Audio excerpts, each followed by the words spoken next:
stop to think about how we're going to feed everyone in the future? With more people and less farmable land? Well, the answer might not be out in the country fields, but right inside our cities. So let's dive into the pretty amazing world of soilless farming. Just picture that for a minute. Giant stacks of fresh, green lettuce growing on, say, the 20th floor of a skyscraper. Or maybe ripe tomatoes being picked in a warehouse right in the middle of a busy city. It totally sounds like something out of a sci-fi movie, but believe me, it's happening right now. And it all starts with one simple but kind of revolutionary idea. I know, that sounds wrong, doesn't it? We've always thought farming means getting your hands dirty. But here's the big secret. Soil isn't actually food for the plant. Nope. It's really just the delivery system. It's the middleman that holds all the water and nutrients. So what if we could just build a better, more direct delivery system? And that right there is where hydroponics comes in. It's this super clever way of growing plants where you just take the soil out of the equation entirely. Instead, the roots get to soak directly in this perfectly mixed, nutrient-packed water. Everything they need is delivered right to their doorstep 24/7. Okay, so that's the big question, right? If you take a plant out of its natural home, how do you keep it alive and, happy?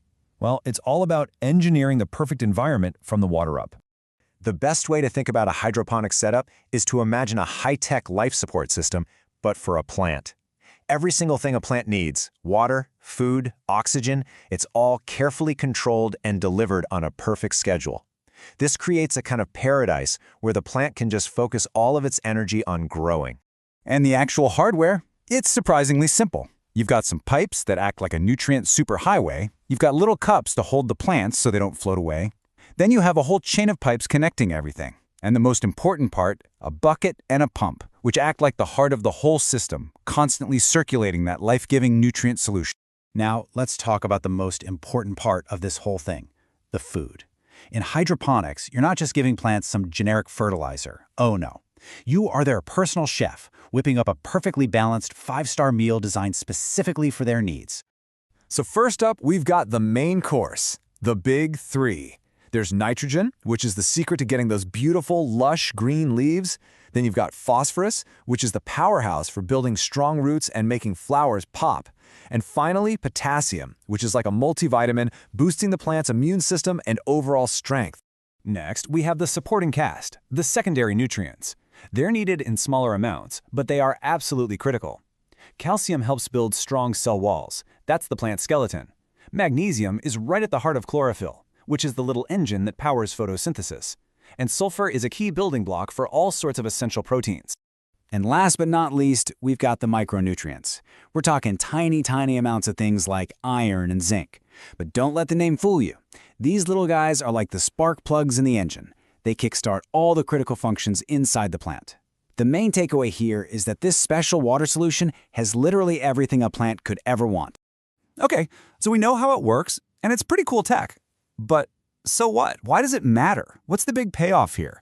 Well, when you start looking at the huge environmental challenges that come with traditional farming, hydroponics starts to look like a really, really smart idea. For starters, because it's a closed-loop system, it uses up to 90% less water than farming in a field. That's huge. With no soil, you completely eliminate erosion. And because you're feeding the plants directly, you avoid all that fertilizer runoff that pollutes our rivers and lakes. Plus, growing food right where people live just slashes the need for trucks and planes to ship it all over the country. And this brings us right back to that first question. Hydroponics is what makes farming in the city a real possibility. You can go vertical, stacking farms on top of each other and saving an incredible amount of space. Suddenly, rooftops, warehouses, even empty office buildings can become these super productive gardens, growing fresh food all year long, no matter if it's snowing or scorching hot outside. But of course, it's not a perfect silver bullet. Like any piece of tech, hydroponics comes with its own set of pros and cons. So for a quick reality check, let's put it head-to-head with the way we've been farming for thousands of years. All right, let's do a direct comparison. In one corner, we've got hydroponics, the high-tech, soilless newcomer. And in the other corner, traditional, soil-based farming, the tried-and-true method we all know. You can see the trade-offs pretty clearly. Hydroponics is a huge winner when it comes to saving space, saving water, and growing things faster. And no soil means no weeds. That's a game changer. But then you look at the other side. Traditional farming is way cheaper to start, and it doesn't need any electricity at all. So it's a classic battle: high-tech efficiency versus low-cost tradition. So yeah, while the potential is massive, the challenges are very real. Getting started costs a lot of money for all the pumps and lights, and it's completely dependent on electricity. You also have to know what you're doing. It's part farming, part chemistry. One little mistake in the nutrient mix or a simple power outage, and you could lose your entire crop in a matter of hours. So, with all these pros and cons on the table, what does this look like in the real world? Who's actually using this technology? Let's zoom out and take a look at the global picture.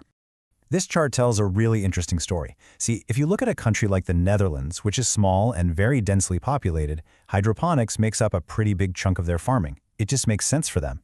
Now compare that to a place like India, where traditional soil farming is still king by a huge margin.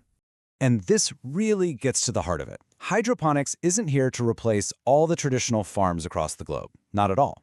Instead, it's popping up as this powerful, targeted solution for places where land and water are really precious, or where growing food locally in a big city is a major priority. This quote just sums it up perfectly. The two systems aren't really competitors. They're more like teammates. We're still going to need huge traditional farms for staple crops that feed billions. But hydroponics is carving out its own super important role, helping to feed people in the places that need creative solutions the most. So that leaves us with the big final question. As we look to a future with more and more giant cities and more pressure on our natural resources, will these high-tech, soilless farms grow from being a cool niche into an absolutely essential part of how we feed the world? That's definitely something to think about.